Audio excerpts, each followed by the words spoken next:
Why Supergirl and Superman use Krypto as a crutch. The MCU had Thanos and the Infinity Stones. Zack Snyder's DCEU had Darkseid and the Mother Boxes. Frodo had Sauron and the Ring of Power. Even crap woke franchises like The Boys had Homelander. James Gunn's MC-DCU hybrid has Krypto the Dog. Krypto the Superdog was a lot of things. Some fans hated him, some fans loved him. Sometimes he saved Superman's ass, and vice versa. I personally think Krypto worked best when Clark and his son John Kent went on adventures together. A loyal mutt always pairs well with boyish enthusiasm. Read Peter J. Tomasi's run to see why. But one thing Krypto never was a pain in Superman and the viewer's ass. This is what James Gunn has turned Krypto, and I dare say, the entire DCU into. A pain. And Krypto is his crutch. To explain, Disney started this phenomena of having cutesy sidekicks in films to sell merchandise. Sometimes the sidekick became the main character, like Stitch. Oftentimes, they are just comedic relief. And that works super well for children's entertainment. But that's not what the DCU is. Companies like Marvel and DC have survived because they took what was childish characters and elevated them into modern mythology. Superman can die, Batman can lose his closest allies, and the adventures of our heroes have stakes and consequences. Snyder may have taken these characters too seriously for some. But if you don't take these characters seriously, they become clowns. Because in James Gunn's MCU-DCU, there are no stakes, no overarching villains, nothing. Just lurid tales of clownish personalities running after a dog. Seriously, that's the plot of Superman and Supergirl. They both have to save the world and save this stupid-ass dog. Superman runs around in hysterics over a dog. Oh yeah, that's gonna be... This scene James Gunn ripped off is taken from John Byrne's Superman run. Except in the comic, Lana Lang was kidnapped and tortured. A real human woman. Not sent to a bullshit Stargate. In Supergirl, a drunk mess must save the stupid dog from dying. Let it die, lol. Say let it die! Let it die, let it die, let it shrivel up! Let the stupid dog die and try to have some stakes in the story, because these movies are both generic as hell, with bitchy characters. So, what's the point of James Gunn's MC-DCU, besides trying to be an exact replica of Marvel, but failing? Every organization needs a grand vision, a goal. What is his? Where does he want to sail the ship of DC? I honestly think there is no grand vision. The goal is to make as much movies as they can before Warner is sold for bits and pieces. This is why he's not allowed to touch the Batman franchise, because that's DC's money bank. Superman flopped and Supergirl flopped even harder before release.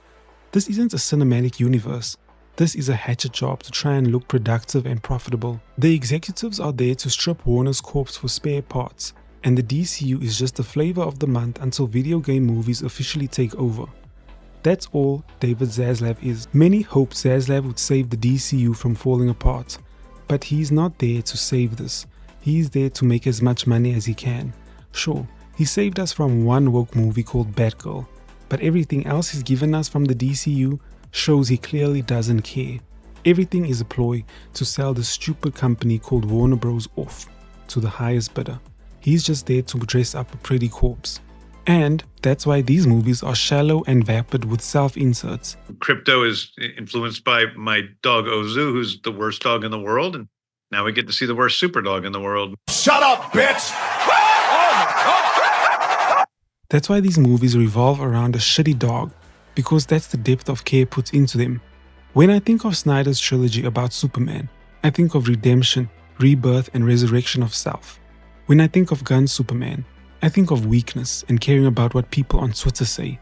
When I think of the early core MCU cast, I think of Captain America being physically weaker than everyone else, but with way more character and worthiness than anyone else. Or Iron Man redeeming himself from weapons contracting to save the universe and become the best man he can, the best father he can.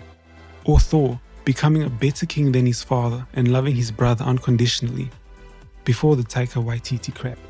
When I think of James Gunn's Supergirl, I think miscast, disrespectful, and a self-insert. To explode when you were preparing for the It role. wasn't, but in honor of Pride Month, as I'm getting all these questions, I don't know. I don't No, know. it's I don't know. great. Should probably go both ways. 부원장님한테나 disgusting shit. It's about time we acknowledge this. The reason DC will never succeed is because no one really cares about these characters.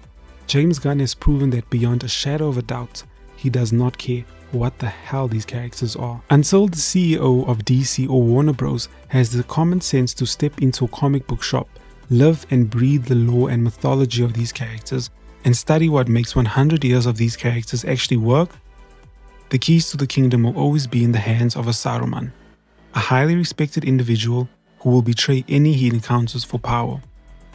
But you see, they were all of them deceived. And now, the reason Superman 1978, the blueprint everyone, even the MCU, still chases, is one of the most influential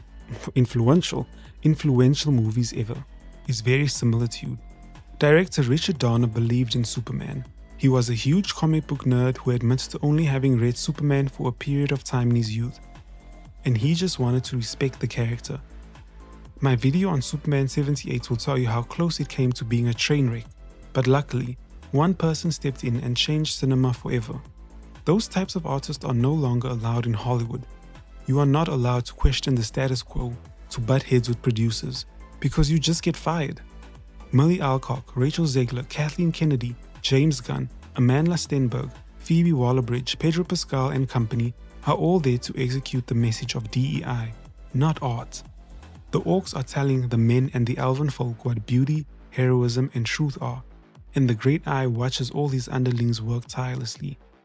This is the Cynical Zoomer, and if you like this, appreciated all the Lord of the Rings analogies, please like, share and subscribe.